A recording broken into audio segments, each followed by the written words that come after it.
अस्सलामुअलैकुम dear fellows, एक बार फिर से मैं हाज़िर हुआ हूँ आप लोगों की खिदमत में एक नई वीडियो के साथ। और इस वीडियो में हम डिस्कस करने जा रहे हैं चैप्टर 5। तो चैप्टर 5 से ना आपको थोड़े से आगे जो जितनी भी वीडियोस आएंगी उसमें थोड़ा डिफरेंट लगेंगे। जो कह सकते हैं कि पेपर्स की कंपाइलेशन है, उसकी ये वजह थी कि मैंने पहले एक दफ़ा बहुत ज़्यादा मेहनत करके यानी बहुत ज़्यादा टाइम लगा के पेपर कंपाइल किए थे। अब मैं जब दोबारा प्रेजेंटेशन के फॉर्म में कंपाइल कर रहा था तो इसमें भी काफ़ी ज़्यादा टाइम लग रहा था। फिर मैंने सोचा कि यार टाइम इतना इतना लगाने की ज़रूरत नहीं है, क्योंकि इस दफ़ा मेरा थोड़ा इरादे बड़े हैं, मतलब मैं ज़्यादा कुछ करना चाह रहा हूँ, तो बेहतर है कि मैं इस पर टाइम वेस्ट ज़्यादा ना करूँ। तो फिर मैंने ये किया कि जो मैंने एक बुक कंपाइल की हुई थी, अपनी ई कैट की एक बुक थी जो कि पास्ट की बात है अब, तो उसी बुक से मैंने पिक्स जो हैं लेकिन इस प्रेजेंटेशन में ऐड कर दी। ये उस बुक की पिक्स हैं, वैसे एक प्रिंटेड फॉर्म में भी मेरे पास इस वक्त हार्ड कॉपी पड़ी हुई है उसकी, लेकिन ये मेरे पास सॉफ्ट फॉर्म में जो थी मैंने उस जो बुक है ना उसकी पिक्स यहाँ पे अटैच कर दी, लगा दिए, क्योंकि मैं दोबारा कंपाइल नहीं करना चाह रहा था, बहुत ज़्यादा टाइम लगता है इसमें। तो इस वजह से अब से आगे जितने भी लेक्चर्स हैं अप टू 21 चैप्टर या इवन मैथ और केमिस्ट्री में भी आपको ऐसे ही मिलेंगे अब लेकिन इतनी मैंने रखी हुई है कि वो विजिबल हो, देखने में सही हो। जैसे आप यहाँ पे देखें सब कुछ क्लियर, वर्डिंग क्लियर है, पढ़ा जा रहा है। अगर कहीं पे कोई मसला है तो वो हम देख लेंगे। बाकी अब नेक्स्ट चैप्टर्स जितने भी हैं लेक्चर्स उसमें ऐसे ही आपको MCQs देखने के लिए मिलेंगे। तो स्टार्ट करते हैं MCQs नंबर 1 के साथ। तो क्वेश्चन 1 है the dimension of angular velocity is. तो डायमेंशंस के बारे में मैं आपको क्या बताऊं। अगर आप लोगों ने मेरा चैप्टर 1 का लेक्चर लिया हुआ है, पास पेपर्स का नहीं, अगर मेरा दूसरा फिज़िक्स का लेक्चर लिया हुआ है ना चैप्टर 1 का, तो आप लोगों को हर यूनिट की डायमेंशन आती है up to FSC level. FSC level तक जितने भी यूनिट एग्जिस्ट करते हैं आपको सबकी डायमेंशन आती है। तो वो नोट्स देख लीजिएगा एक बार फिर से। अगर किसी ने वीडियो नहीं देखी हुई तो मैं यहाँ पे प्लेलिस्ट ऊपर अटैच कर दूंगा, उस प्लेलिस्ट में जाके आप चैप्टर 1 पे देख लीजिएगा, आपको वहाँ से भी पता चल जाएगा। जैसे कि मैंने यहाँ पे हिंट में बताया, all dimensions are given in chapter 1 in my notes, तो वहाँ से आप देख सकते हैं। तो बी ऑप्शन वैसे करेक्ट है। Two bodies A and B है velocity ratio 1:2 and the ratio of kinetic energies. अब जैसे हमने पीछे इसी से रिलेटेड चैप्टर 4 में किया हुआ है न्यूमेरिकल, चैप्टर 5 में ये ऐड कर दे, वैसे इसे भी मुझे 4 में ही कर देना चाहिए, लेकिन खैर कोई मसला नहीं है उसमें। तो इसमें भी रेशो दी हुई है ना, इसमें रेशो दिया to bodies A and B है वेलोसिटी रेशो। वहाँ पे हमें मैस टू वेलोसिटी दी थी, यहाँ पे हमें सिंपल वेलोसिटी की ही सिर्फ दी हुई है। तो कहता है काइनेटिक एनर्जी क्या होगी, तो कैसे होगी, वेलोसिटी जब एक 1 ही रहेगी। अब हमें फार्मूला तो पता है ना कि 1/2 mv स्क्वायर, लिखने में बहुत ज़्यादा टाइम वेस्ट हो रहा होता है वैसे। तो यहाँ पे v स्क्वायर है, 1 के केस में तो v सिंपली 1 ही रहेगा, कोई फ़र्क ही नहीं पड़ेगा, तो काइनेटिक एनर्जी सेम ही रहेगी। तो हमारा ऑप्शन जो भी हो उसका पहला आंसर तो 1 है, तो b में भी है और d में भी है, यानी c और a दोनों ही पॉसिबिलिटी है इन्हीं कि मेरा आंसर हो। अब b और d में से कौन सा है वो देखते हैं कंफर्म। सेकंड वेलोसिटी कह रहा है 2 है दूसरे केस में, तो वेलोसिटी 2 टाइम करूँगा तो स्केयर है 4 हो जाएगा, तो स्केयर 4 आ जाएगा, तो रेशो बन जाएगी 1:4। तो हमारा बी ऑप्शन जो है वो करेक्ट ऑप्शन बन जाता है यहाँ पे। A ring disc and a sphere has same message and radius whose moment of inertia will be maximum. अच्छा, ये जब मैंने ये दोबारा इसकी रिवीजन की है, यानी मैं कल बैठा ये लेक्चर्स देख रहा था, तैयारी कर रहा था जब तो मैंने देखा तो मेरे जो पुराने जो डाटा था उसके हिसाब से ये ए ऑप्शन ठीक है। लेकिन फिर मैंने सोचा कि मैं इसके फार्मूले साथ ऐड करूँ। जब मैंने फार्मूले ढूंढे तो उसकी बेस पे जो मुझे पता चल रहा है, फार्मूलेस की बेसिस पे मेरा सी ऑप्शन ठीक होता है। मुझे नहीं पता कि मैंने पास में ए ऑप्शन क्यों लगाया था, मेरे पास इस वक्त तो माइंड बात है ही नहीं कि कोई लॉजिकल रीज़न थी, मैंने क्या रीज़न्स रखी होगी जिसकी वजह से मैंने ये लगाया, क्योंकि उन्होंने कहा मैथ सेम है और रेडियस सेम है। तो उनके आप सिंपल देखें ना, मोमेंट ऑफ इनर्शिया के जो फार्मूले हैं, जो रिंग है उसके लिए फार्मूला है 1/2 mr², और आर यहाँ पे दो डिफरेंट आर होते हैं। रिंग का केस है, एक इनर रेडियस होता है, एक आउटर रेडियस होता है। उसके बाद जो दूसरा केस है उसमें यानी कि डिस्क के केस में वो है 1/4 mr² फार्मूला है जो। और उसके बाद जो थर्ड केस है यानी कि स्फीयर का केस है वो है 2/5। तो मैंने इनके जब फ्रैक्शंस को कन्वर्ट किया है ना, तो मेरे पास ये वाली जो फ्रैक्शन बनती है ये बनती है तकरीबन 0.4, जो रिंग वाली बनती है 0.25, और ये जो है मेरे पास पहला केस है, सॉरी रिंग का केस जो है वो बन रही है 0.5। तो जब इस तरह मैं करके देखता हूँ तो इस हिसाब से तो मेरी इसकी वैल्यू ज़्यादा होनी चाहिए रिंग की। तो ये क्वेश्चन ना इस वक्त काफ़ी पजल कर रहा है मुझे, मेरा मतलब काफ़ी माइंड घुमा हुआ है। आप लोगों में के पास अगर कोई हो तो मेरे साथ ज़रूर शेयर कीजिएगा ताकि मेरा भी ये क्लियर हो जाए। मैं जो मैंने सर्च किया है, गूगल किया है, उसकी बेस पे ये ठीक है। जो मैंने पास्ट में लगाया था उसकी बेस पे ए वाला ठीक था। तो जो अभी इन फार्मूलेस की मदद से पता चलता है ये 50% ऑफ एमआर बन रहा है, ये 25% ऑफ एमआर बन रहा है और ये तकरीबन 40% ऑफ एमआर।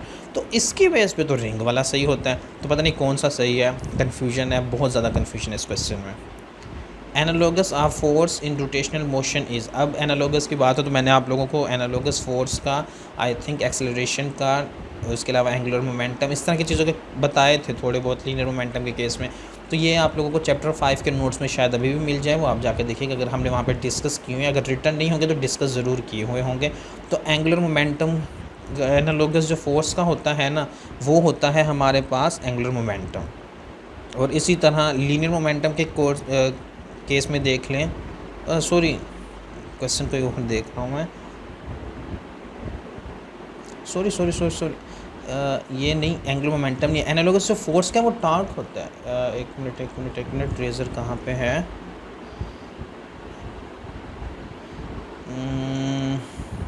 मैंने कोई इसमें अभी तक मुझे रेज़र यूज़ नहीं करना पड़ा तो इस वजह से मुझे पता नहीं। करेक्ट ऑप्शन ये है, ये टॉर्क है। फोर्स का जो एनालोगस होता है वो टॉर्क होता है, लीनियर मोमेंटम का जो होता है वो एंगुलर मोमेंटम होता है। अच्छा जी, उसके बाद है if torque remains constant then dash should remain constant. कहता है अगर टॉर्क कांस्टेंट रहे तो क्या चीज़ कांस्टेंट रहेगी? एंगुलर मोमेंटम है जो कि कांस्टेंट रहेगा। और लीनियर मोमेंटम कांस्टेंट कब रहता है? जब कोई फोर्स एक्ट ना कर रही हो। उसके बाद दोबारा ये रिंग डिस्क स्फेयर वाला आ गया है, सेम केस है, सेम चीज़ें हैं, सेम सिचुएशन है और सेम ही कन्फ्यूजन है। आई डोंट नो ए ठीक है, बी ठीक है, सी ठीक है। आप लोग मेरा भी ये क्लियर करवा दीजिएगा। अगर बुक मैंने नहीं देखी हुई, की बुक में मैंने देखा था तो उसमें फार्मूले जो मुझे मिले थे मैंने उसकी बेस पे आपके साथ पीछे इन्फॉर्मेशन शेयर कर दी है। If linear momentum of a body measures 50% than kinetic energy of the body will increase. कहता है अगर लीनियर मोमेंटम 50% है किसी बॉडी का तो उसकी काइनेटिक एनर्जी जो ओरिजिनल है ना उससे इंक्रीज़ पूछ रहा है। तो यानी कि ओरिजिनल एक वैल्यू 100% तो होगी। तो यहाँ पे अगर मैं उस चीज़ को माइंड में रखूँ कि 100% तो है ही है, तो मेरे पास सिर्फ सी और डी की प्रोबेबिलिटी रह जाती है कि यानी सी या डी आंसर हो सकता है। ए और बी 100% आउट है रेस से। अब सी या डी में से कौन सा ठीक है? तो वो मैंने नीचे दो प्रोसीजर लगाए हुए हैं, दो फार्मूले यूज़ किए हुए हैं मोमेंटम और एनर्जी के रिलेशन के। ये आपको फार्मूले मेरे चैप्टर 3 के नोट्स में मिल जाएंगे। डेरिवेशन मेरे ख्याल में वहाँ पे शायद शेयर नहीं की हुई। मैंने आपको पूछा था कि अगर डेरिवेशन चाहिए हो तो बता दूँगा कि ये फार्मूले कैसे बनते हैं। लेकिन ई कैट में आपकी डेरिवेशन पे फोकस नहीं होना चाहिए, आपको सिर्फ चीज़ों का पता होना चाहिए। तो इन दोनों फार्मूले से कोई भी फार्मूला लगाएं तो 25% इंक्रीमेंट यानी कि इंक्रीज़ आ रहा होता है। तो जो न्यू काइनेटिक एनर्जी हो जाएगी उस बॉडी की 125% हो जाएगी। Speed of earth around the sun ये 29,600 मीटर सेकेंड है। ये बुक का ही है, सेकेंड लास्ट पेजेस में से कहीं एंड पे ही आता है। Centripetal acceleration is instantaneous acceleration है। The minimum time period for a satellite revolving around the earth is approximately 84 minutes है, बुक का ही है, ये बुक की ही लाइन है ये। If radius of a circle is doubled then centripetal force becomes, तो ये फार्मूला है सेंट्रीपिटल फोर्स का। इस फार्मूले के हिसाब से देखें तो यहाँ पे हमारे पास बन रहा है F = mv²। तो जो v² है, सॉरी mv² नहीं आएगा, mv²/r आएगा, क्योंकि ये जो FC का फार्मूला है FC =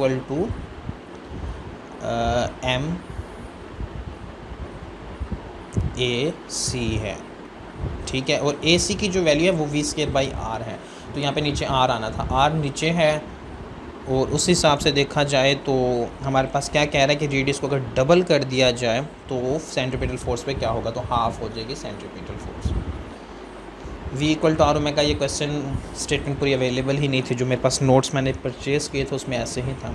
how many geo stationary satellites will be required to cover the whole earth. Total 3 satellites required हैं 120 डिग्री के एंगल पे लगे होते हैं। ये आई थिंक क्वेश्चन भी है बुक में, और वैसे तो बुक में है, ये रिटर्न है। What will be the apparent weight of a body having mass of 10 kg moving with acceleration of 9.8 metre पर सेकंड। इसके अच्छा जी, अब यहाँ पे ना एक इस क्वेश्चन में एक थोड़ा सा ना ट्रिकी पार्ट है। अपेरेंट वेट पूछ रहा है हमसे, तो अपेरेंट वेट हमें पता है कि डिपेंड किस पे कर रहा होता है, जी की वैल्यू पे, यानी रियल वेट नहीं है। तो यहाँ पे कंफ्यूज नहीं होना, 10 वैन ये नहीं समझना कि वही होगा। अपेरेंट वेट की बात हो रही तो सिंपली 10 को 9.8 से मल्टीप्लाई कर देंगे तो 98 आपके पास आंसर आ जाएगा। अपेरेंट और रियल वेट को हमेशा क्वेश्चंस में देखा करें, ट्रिक के तौर पे यूज़ होते हैं। अगर वो रियल कह दे तो फिर आपके पास जो होगा वही आंसर होगा आपका same to same. A satellite communication system can be covered by correctly position. ये अभी जो हमने किया था, 3 सैटेलाइट होने चाहिए, लेकिन यहाँ पे पूछ रहा है कि पोजीशनिंग क्या होनी चाहिए, तो 120 डिग्री सॉरी 3 जियो स्टेशनरी सेटेलाइट। ये 120 डिग्री नहीं पूछा हुआ उसने, यहाँ पे उसने पूछा कि 120 जियो स्टेशनरी सेटेलाइट। नहीं जी, 3 लगेंगे सिर्फ, और 120 डिग्री के एंगल के हिसाब से लगेंगे। Orbital speed of a satellite going around the earth increases if the distance from the earth. Formula ये है, अगर उसका जो ऑर्बिट है, orbital speed of this around increases if the distance अगर डिक्रीज़ होगा तो हमारे पास उसकी स्पीड इंक्रीज़ हो रही होगी, क्योंकि आर इन्वर्स रिलेशन है, तो आर यहाँ पे डिक्रीज़ होना चाहिए। If a mass of 100 kilogram is moving at the rate of 36 kilometre per hour in a circle of radius 100 metre, what amount of F C will act on it. ये पीछे जो भी formula था वहाँ पे complete नहीं था, यहाँ पे है M V square divided by R आएगा। तो इनकी कन्वर्जन करेंगे पहले, तो आंसर आपके पास जो आ जाएगा 10 आ जाएगा। कन्वर्जन से मुराद ये था कि 36 किलोमीटर पर आवर को आप मीटर पर सेकंड में पहले चेंज करेंगे।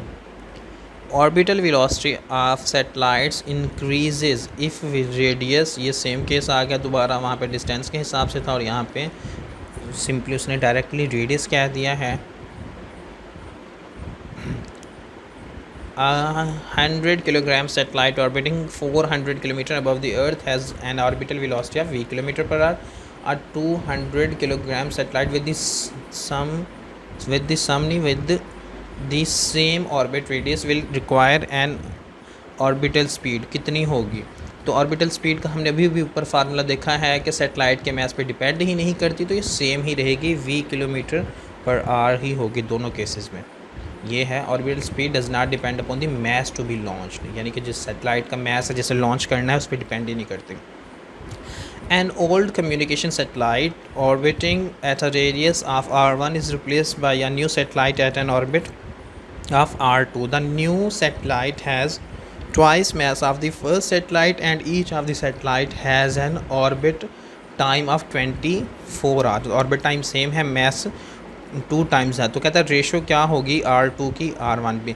Both satellite has same orbit time 24 hour, तो रेशो सेम ही होगी उनकी। देखें, अगर मैस बढ़ा है तो फिर भी वो 24 आवर्स में ही डिस्टेंस को कवर कर रहा है, जिसका मतलब कि उनका रेडियस सेम होगा, तो रेडियस सेम होगा। r2 और r1 की जो रेशो है सिंपली 1 आ रही होगी। 2 skaters of equal mass facing. इस क्वेश्चन के बारे में बता दूं कि मुझे इसकी एक्सप्लेनेशन का कोई अंदाज़ा नहीं है, अलबत्ता पेपर की से जो पता चला था वो डी ऑप्शन सही होता है इसका, तो बस इतना ही है मेरे पास इसकी इन्फॉर्मेशन इस वक्त। करंटली मैंने कोई एक्सप्लेनेशन नहीं मिली मुझे, मैंने वैसे ढूंढी बहुत थी, इंटरनेट पे भी सर्च की थी, लेकिन नहीं है। अगर आपके पास कोई हो अपने टीचर से, अच्छा जो क्वेश्चन मेरे पास रह जाते हैं ना, मैं जो नहीं क्लियर कर पा रहा आप लोगों के लिए, वो आप अपने कंसर्न टीचर से ज़रूर पूछेगा, या फिर जब आप अकेडमी ज्वाइन करें तो वहाँ पर ज़रूर पूछिएगा। A man stands on weighing scale in a lift going upward with velocity v. If the weight of the person under normal circumstances is w, the weight shown in the lift by the scale will be। अब यहाँ पे एक case है, upward with velocity v, velocity v कह रहा है, uniform velocity है। Uniform velocity के केस में हमें पता है कि जो a होता है हमारा एक्सेलरेशन होता है वो होता है 0, ठीक है।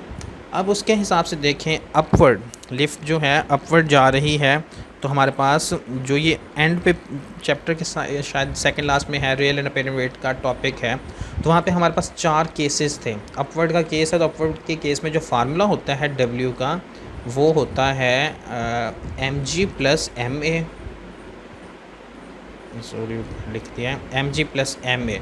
अब हमारे पास a तो है ही 0, वो तो हमें पता चल गया क्योंकि यूनिफॉर्म वेलोसिटी है, वेलोसिटी विद v सिंपल एक ही वेलोसिटी है, चेंज नहीं हो रही, या डेल भी लिखा होता है ऊपर तो फिर पता चलता है कि चेंज इन वेलोसिटी क्या है, कोई वेलोसिटी चेंज हो रही है।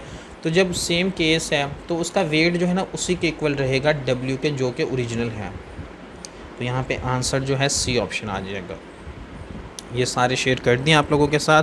की में अगर कोई चेंज नज़र आ रहा हो तो वो मैंने पहले भी आप लोगों को बता दिया था, वो रीचेक कर लीजिएगा। हर क्वेश्चन को मैं मार्क ज़रूर कर देता हूँ, तो उस हिसाब से आप लोग देख लीजिएगा। उम्मीद करता हूँ कि बाकी वीडियोज़ की तरह ये वीडियो भी आप लोगों को अच्छी लगेगी। अगर ये वीडियो अच्छी लगती है तो इस वीडियो को लाइक करें, अपने दोस्तों के साथ शेयर करें और चैनल के सब्सक्राइब ज़रूर करें। Thank you so much and अल्लाह हाफिज़।